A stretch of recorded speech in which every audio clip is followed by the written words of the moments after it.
Hello everyone, welcome back to the channel. I hope सब बढ़िया होंगे। तो आज का वीडियो काफ़ी इन्फॉर्मेटिव होने वाला है क्योंकि आज हम सीखने वाले हैं डेटा वैलिडेशन का कंप्लीट ट्यूटोरियल और अप्लाई करेंगे डेटा वैलिडेशन का एक्सेल में कि किस तरीके से हम डेटा वैलिडेशन को अप्लाई कर सकते हैं और अपने डेटा को एरर फ्री बना सकते हैं, ताकि जब भी एक यूज़र डेटा एंट्री करेगा तो उसको एक एरर फ्री रिपोर्ट मिले। तो चलिए देखते हैं कि किस तरीके से हम अप्लाई करेंगे। हमारे पास एक टेबल है जहाँ पर हमारे पास स्टूडेंट की इन्फॉर्मेशन दी गई है, जैसे कि रोल नंबर हो गया और स्टूडेंट नेम हो गया। हम यहाँ पर डेटा वैलिडेशन अप्लाई करेंगे जेंडर के लिए, डेट के लिए, टाइम के लिए और मार्क्स के लिए। तो चलिए देखते हैं कि किस तरीके से करेंगे। सबसे पहले हम क्या करेंगे, यहाँ पर जेंडर के लिए यूज करने वाले हैं डेटा वैलिडेशन। तो हमें क्या करना है, जहाँ पे भी जेंडर को हमें फिल कराना है वहाँ पर हमें उस रेंज को सिलेक्ट कर लेना है। अब जो जेंडर होता है वो क्या होगा, मेल या फीमेल होगा। तो हम क्या करेंगे, अब डेटा में जाएंगे और यहाँ पर हम क्या करेंगे, डेटा वैलिडेशन लेंगे और यहाँ से सिलेक्ट कर लेंगे डेटा वैलिडेशन। उसके बाद हमारे पास इस तरीके का ऑप्शन आ जाएगा। हमें क्या करना है, फिर जाना है यहाँ पर हमें लिस्ट में जाने के बाद हम क्या करेंगे, यहाँ पर हम क्या कर देंगे, हम यहाँ पर टाइप कर देंगे मेल और कॉमा देके क्या करेंगे, फीमेल करेंगे और इसको ओके कर देंगे। ठीक है, अब इसको देखेंगे तो हम ड्रॉप डाउन में तो हमारे यहाँ पर मेल फीमेल आएगा। जैसे कि हमारा अगर राजन हो गया, अब हम क्या करेंगे, यहाँ से फीमेल ले लेंगे। फीमेल में हम यहाँ पर ले लेंगे फीमेल। अब जो हमारे मेल है हम उनको फील करा देते हैं यहाँ पर मेल। अब जो जो फीमेल है हम यहाँ पे फीमेल फिल कर देते हैं।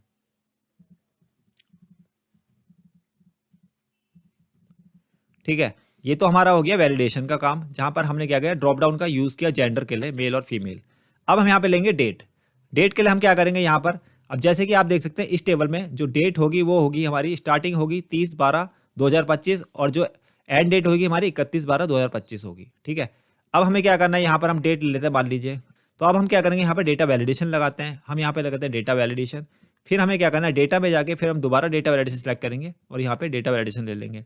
उसके बाद हम क्या करेंगे, यहाँ पर अब हमारा जो क्राइटेरिया होगा थोड़ा डिफरेंट होगा, क्योंकि अभी हमने क्या था, लिस्ट लिया था। अब हमें क्या चाहिए, यहाँ पर डेट लेना है। तो हम यहाँ पे ले लेंगे डेट। अब हमें यहाँ पर क्राइटेरिया फिल कराएंगे। अब हम लेंगे यहाँ से डेट। अब मान लीजिए डेट हमें स्टार्ट डेट से एंड डेट के बीच में ही जो भी डेट होगी हमें यहाँ पर उसके लिए डेटा वैलिडेशन लगाना है। तो हम यहाँ ले लेंगे जो कंडीशन होगी हमारी बिटवीन की। आप अपने अकॉर्डिंग जो भी लेना चाहें, जैसे ग्रेटर देन हो गया, लेस देन हो गया, इक्वल टू हो गया, आप जो चीज लेना चाहें ले सकते हैं। तो हम यहाँ पे लगाएंगे बिटवीन। अब स्टार्ट डेट हमसे पूछ रहा है, तो स्टार्ट डेट हम क्या लेंगे, यहाँ से हम स्टार्ट डेट लेते हैं यहाँ से 30, फिर हम क्या करेंगे 12 और 2025। अब ले लेंगे यहाँ पर एंड डेट। अब एंड डेट क्या है हमारी, 31/12/2025। ठीक है, उसके बाद हम क्या करेंगे, यहाँ पे ओके कर देंगे। ठीक है, अब यहाँ पर हमारा क्या है, डेटा वैलिडेशन अप्लाई हो चुका है। अब हम यहाँ पे डेट फिल कर देते हैं 30/12/2025। 30/12/2025। ठीक है, अब मैंने यहाँ पे 30/12/2025 किया तो हमारा वहां पर एंटर हो गया। अब हम क्या करेंगे, इसको कॉपी कर लेते हैं। मान लीजिए हमने 30/12 ले लिया। ठीक है, अब मैं एंड डेट ले लेता हूँ, मान लो यहाँ पर 31/12। ठीक है, अभी जो हमारी स्टार्ट डेट थी वो 30/12 थी और 31/12, मतलब इस डेट और इस डेट के बीच में जो भी उसे डेट मिलेगी वो हमारे यहाँ पर एंटर होने देगा। अब मान लीजिए हम यहाँ पे डेट चेंज कर देते हैं। अब मैं ले लेता हूँ यहाँ पर 01/01 और यहाँ लेता हूँ 2026। ठीक है, जैसे मैं ये डेट एंटर करूंगा तो यहाँ पर जो हमारी होगी वो हमारी एरर आ जाएगी, मतलब यहाँ पर वो रिस्ट्रिक्शन लग जाएगा कि ये डेट हमारी यहाँ पर वैलिड नहीं है, क्योंकि हमने जो स्टार्ट डेट सेलेक्ट की थी वो 30/12 थी और जो हमारी एंड थी 31/12। तो इस तरीके से हम यहाँ पे डेटा वैलिडेशन का यूज कर सकते हैं, ताकि जो भी यूजर इस डेट के बीच में जो डेट डालेगा वो हमारी एक्यूरेटली एंटर होगी। अब हम क्या करेंगे, इस पूरी रेंज को सिलेक्ट कर लेंगे। मान लीजिए हमें यहाँ पर शो भी कराना है कि यहाँ पर कौन सी डेट एंटर करनी है, तो हम क्या करेंगे, फिर से रेंज को सिलेक्ट कर लेंगे और डेटा वैलिडेशन में जाएंगे और यहाँ से फिर हम डेटा वैलिडेशन ले लेंगे।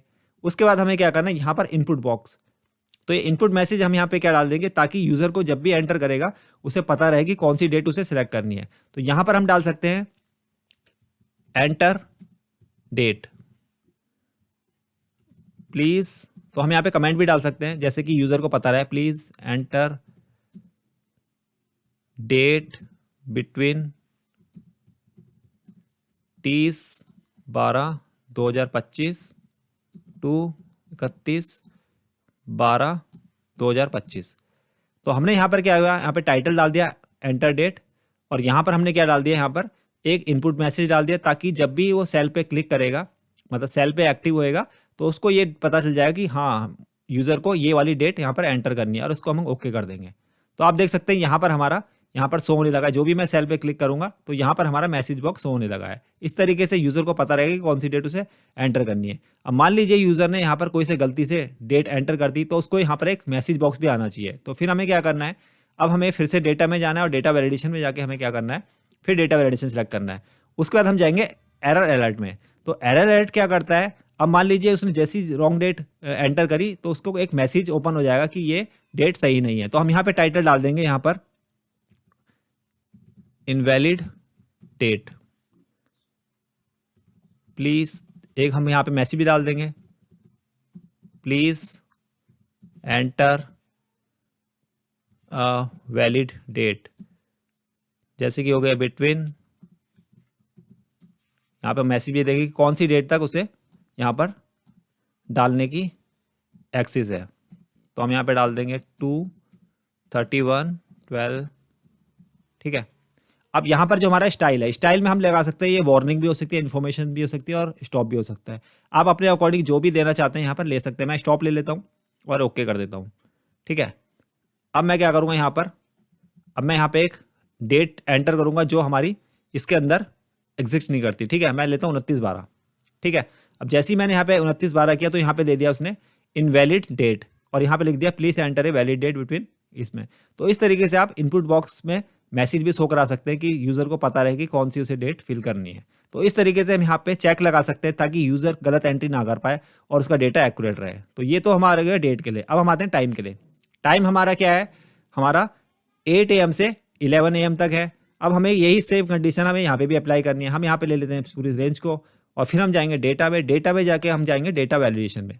हम डेटा वैलिडेशन ले लेंगे। अब हमें क्या करना है, यहाँ पर सेटिंग में जाके आप क्या करेंगे, हम अभी हमने डेट लिया था, हम ले लेंगे टाइम। टाइम में हम क्या करेंगे, हम टाइम ले लेते हैं बिटवीन, आप अपने अकॉर्डिंग जो भी लेना चाहें वो ले सकते हैं। स्टार्ट डेट हमारी हो गई। अब स्टार्ट टाइम हमारा क्या हो गया, 08 कॉलन दे के हम देंगे 00 और 00 और एंड टाइम हमारा हो गया 11 AM। तो हम दे लेंगे यहाँ पे 0 और 00 और इसको कर देंगे ओके। अब हमारा टाइम भी यहाँ पर सारा फिल हो जाएगा। अब हम क्या करते हैं, टाइम लेते हैं, मान लीजिए 08 डाला मैंने। ठीक है। अभी मैं क्या करता हूँ, इसको सारे को कॉपी कर देता हूँ। ठीक है। अब यहाँ पे मैं टाइम कर देता हूँ 11। ठीक है। अब मैं इसको कर देता हूँ 10। ठीक है। अब मान लो मैं इसको 9 कर देता हूँ। ठीक है। तो इस वाली रेंज के अंदर हम 8 बजे से 11 बजे तक का टाइम फिल कर सकते हैं। अब मान लीजिए हमें टाइम यहाँ पे ज़्यादा डाल देते हैं, मान लीजिए हम इसको कर देते हैं 11:30 कर देते हैं इसकी। ठीक है। जैसे ही हमने इसे को 11:30 किया तो इसने हमें फिर से वहाँ पर एरर दे दी। तो हम यहाँ पे भी क्या कर सकते हैं, यहाँ पर भी हम क्या कर सकते हैं, डेटाबेस जाके एक यहाँ पर इनपुट मैसेज शो करा सकते हैं ताकि यूज़र को पता रहे कि कौन सी डेट उसे फिल करनी है। तो आप यहाँ पर भी अलर्ट में जाके जो भी आप देना चाहें यहाँ पे कमेंट दे सकते हैं। तो इस तरीके से ये हमारा टाइम के लिए भी फिल हो जाएगा, हम इसे ओके कर देंगे। ठीक है। इस तरीके से हम यहाँ टाइम भी फिल सकते हैं। अब मार्क्स के लिए हम देखते हैं कि किस तरीके से हम कर सकते हैं। अब मार्क्स में हम मान लीजिए पूरे को सिलेक्ट कर लेते हैं। अब कितने मार्क्स होते हैं, मान लीजिए आपके 1 से लेकर 100 तक जो भी मार्क्स देना चाहें यूज़र के यहाँ पर इनपुट करा सकते हैं। तो फिर हमें क्या करना है, डेटा वैलिडेशन में जाना है।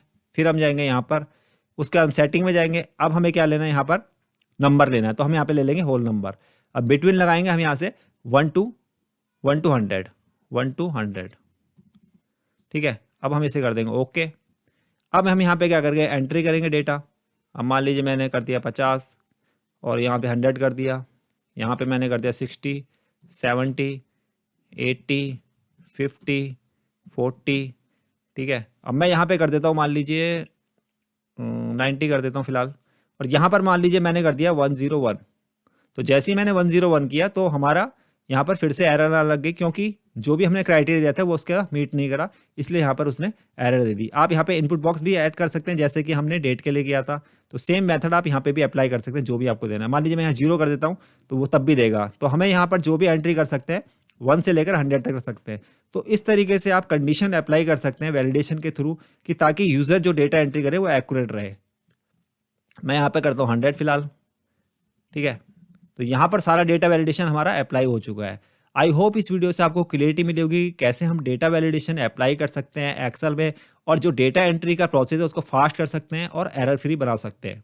Thank you for watching.